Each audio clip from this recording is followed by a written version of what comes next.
8 interesting facts about Atif Aslam. ये video के लिए बहुत डिमांड थी। आतिफ असलम से रिलेटेड जब भी वीडियो लेके आते हैं ना, आप लोग का भरपूर प्यार मिलता है। डिमांड है तो इस पर भी उतना ही प्यार देने वाला हो तो मुझे पता है। तो प्लीज़ चैनल को अभी से सब्सक्राइब कर दो, वीडियो को लाइक भी कर दो। नेक्स्ट तो देखते हैं वीडियो हैवी को। दोस्तों, आतिफ असलम वो जबरदस्त गुलूकार, अदाकार और आर्टिस्ट है जिसकी आवाज का जादू आज सारी दुनिया में सर चढ़कर बोल रहा है। चाहे वो बॉलीवुड हो, लॉलीवुड हो, हॉलीवुड हो या फिर दुनिया का कोई भी कोना क्यों ना हो, आतिफ एक अफाकी गुलूकार हैं और ऐसे इंसान को जगह की कैद नहीं होती, इसलिए वो जहाँ भी जाते हैं वो एक अजीम तरीन आर्टिस्ट के तौर पर दुनिया के सामने पेश किए जाते हैं। आज आतिफ असलम की उम्र सिर्फ 38 साल है, मगर इन्होंने अपने टैलेंट, अपनी मेहनत और अपनी खुदादाद, सलाहियत और पुरसोज आवाज की मदद से $30 मिलियन से भी ज्यादा की नेटवर्थ बना ली है, जो कि पाकिस्तानी रुपए में 530 करोड़ रुपए से भी ज्यादा बन जाते हैं। इसके अलावा वो एक तमगा इम्तियाज भी हासिल कर चुके हैं और आज वो भारत और पाकिस्तान की फिल्म इंडस्ट्री के सबसे बड़े जेन्युइन सिंगर हैं, जिन्हें दूसरे रैपर्स की तरह गंदी गालियां देकर अपने गाने नहीं चलाने पड़ती।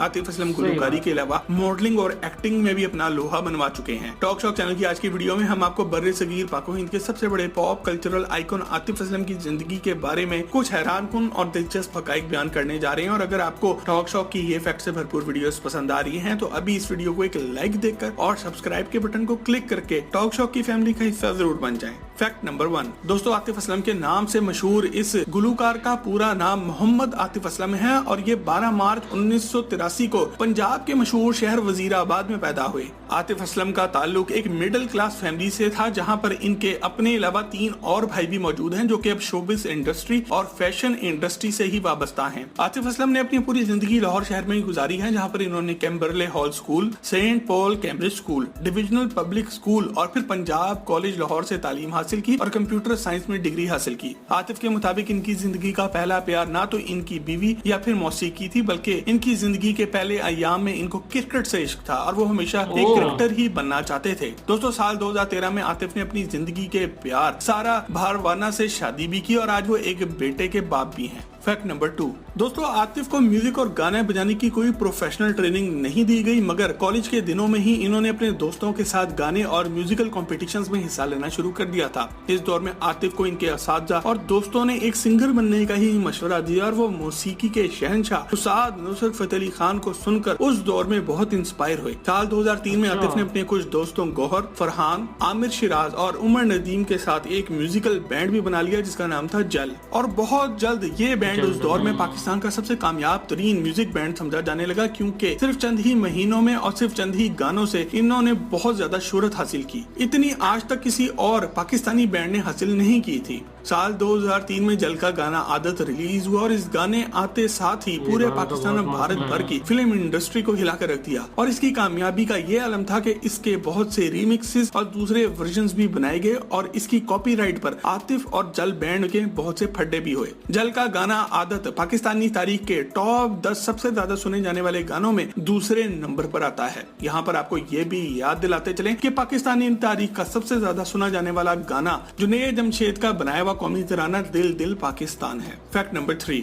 दोस्तों, आते साथ ही जल का गाना आदत पूरे पाकिस्तान में आतिफ की पहचान बन गया और इसकी कामयाबी की वजह से बैंड के बाकी मेंबरान आतिफ से जलने भी लगे और जल्द ही आतिफ ने इन सबसे अलग होकर अपना सोलो आर्टिस्ट के तौर पर कैरियर का आगाज कर दिया। आतिफ की पहली सोलो एल्बम जलपरी साल 2004 में रिलीज हुई और इसी साल इसको बेहतरीन एल्बम का अवार्ड भी मिला। इस एल्बम के बेहतरीन गानों में आदत डी ब्लू वर्जन, गर्ल सुन जा, माही वे, जिंदगी और यकीन शामिल थे। दोस्तों, जलपरी की कामयाबी के बाद साल 2006 में आतिफ ने अपनी दूसरी एल्बम दूरी निकाली और इस एल्बम में 18 गाने थे, जिनमें से बेहतरीन दूरी, हम किसी गली जा रहे हैं, कुछ इस तरह, महायावे सोनिया, एहसास और मौला शामिल थे। और इस एल्बम ने न सिर्फ कामयाबी के नए रिकॉर्ड बना डाले, बल्कि आतिफ को पूरी दुनिया में एक मैच्योर पॉप सिंगर के तौर पर सामने भी लेकर आई। इसी साल आतिफ ने बॉलीवुड में भी कदम रखा जब इन्होंने महेश भट्ट की फिल्म जहर का गाना वो लम्हे गाया। इसके बाद आतिफ असलम ने फिल्म कलियोग के लिए अपना गाना आदत और फिल्म बस एक पल के लिए अपना गाना तेरे बिन भी भारतीय फिल्म इंडस्ट्री में दिया।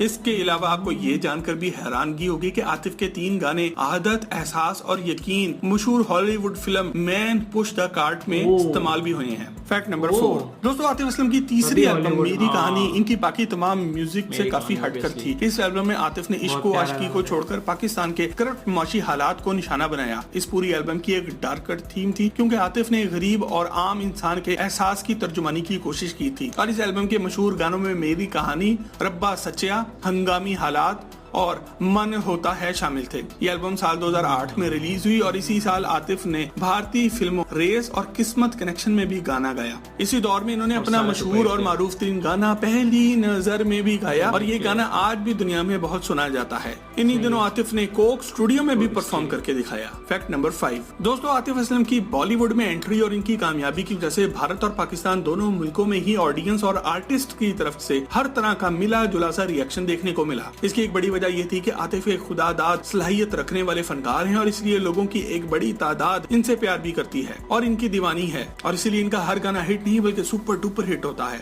मगर दूसरी तरफ आतिफ के दुश्मन भी हैं जो इनको हर सूरत गिराना चाहते हैं। एक तरफ पाकिस्तान के वो लोग हैं जो कि ये कहते हैं कि किसी पाकिस्तानी अदाकार को हमसाया मुल्क जाकर गाना नहीं गाना चाहिए, खासतौर पर आतिफ जैसे लोग जिनके पास बेपनाह टैलेंट मौजूद है। दूसरी तरफ भारत के वो लोग हैं जो कि पाकिस्तान को अपना दुश्मन मुल्क समझते हैं, जो कहते हैं कि आतिफ जैसे लोग भारतीय आर्टिस्ट की रोजी रोटी चुराने के लिए आ जाते हैं और इन लोगों को वापस पाकिस्तान चले जाना चाहिए। कुछ भी कहो मगर ये बात तो तय है कि भारत में पाकिस्तानी सिंगर्स और आर्टिस्ट को ज्यादा गाने का मौका मिलता है और ज्यादा वैल्यू भी मिलती है और ज्यादा पैसे भी मिलते हैं जो इन्हें पाकिस्तान में नहीं मिल पाते क्योंकि भारत की इंडस्ट्री काफी ज्यादा बड़ी है। दोस्तों, आतिफ और इनके जैसे दूसरे पाकिस्तानियों को भारत जाकर क्या काम करना चाहिए या नहीं, फनकारों की कोई हद होती है या नहीं, इस बारे में अपने ख्याल कमेंट सेक्शन में लिखकर हमें आगाह जरूर करें। फैक्ट नंबर 6 दोस्तों, साल 2011 में आतिफ ने फिल्म बोल के जरिए पाकिस्तान की फिल्म इंडस्ट्री में भी कदम रखा। आतिफ ने इस फिल्म में न सिर्फ हीरो का रोल कामयाबी से अदा किया बल्कि इन्होंने हदीका कियानी जैसी अजीम गुलकारा के साथ इस फिल्म के तमाम गाने भी गाए। ये फिल्म और इसके गाने काफी मशहूर हुए क्योंकि बोल एक कंट्रोवर्शियल मौजू पर बनाई गई फिल्म थी। दोस्तों, आज आतिफ असलम भारत और पाकिस्तानी गुलकारों में एक मुमताज जगह रखते हैं और इन्होंने अपने कैरियर में 200 से भी ज्यादा गाने न सिर्फ गाए हैं बल्कि इन पर परफॉर्म भी किया है। फैक्ट नंबर 7 दोस्तों, आतिफ के बारे में ये बात तो सभी कहते हैं कि इनकी आवाज दिलों को छू लेती है। आज आतिफ असलम पाकिस्तान भर के सबसे मशहूर सेलिब्रिटीज में से एक है और इनकी आवाज का जादू भारत और अमेरिका में भी सर चढ़कर बोलता है। और गुज़िश्ता बहुत से सालों से आतिफ और भारत के गुलकार अरिजीत सिंह के दरमियान एक जबरदस्त राइवलरी चल रही थी और ये दुश्मनी इस वक्त खत्म हो गई जब आज से कुछ अरसे पहले लंदन में होने वाले एक लाइव कॉन्सर्ट के दौरान अरिजीत सिंह ने लोगों से ये कहा कि वो खुद चाहते हैं कि आतिफ असलम और दूसरे टैलेंटेड लोग भारत आके परफॉर्म करें क्योंकि टैलेंट की कोई हद नहीं होती, कोई बाउंड्री नहीं होती। आपको ये जानकर भी हैरत होगी कि आतिफ असलम के गाने पहली दफा ने रिलीज होने के बाद 50 मिलियन यूट्यूब सबसे तेजी से हासिल करने का एक रिकॉर्ड भी बनाया था और आज ये गाना 234 मिलियन व्यूज यूट्यूब पर हासिल कर चुका है। इसी तरह इनके यूट्यूब पर दूसरे मशहूर तरीन गानों में शामिल हैं दिल दियां गल्लां जिसके 708 मिलियन व्यूज हैं, दिल मेरी ना सुने 650 मिलियन से ज्यादा व्यूज, जीने लगा हूँ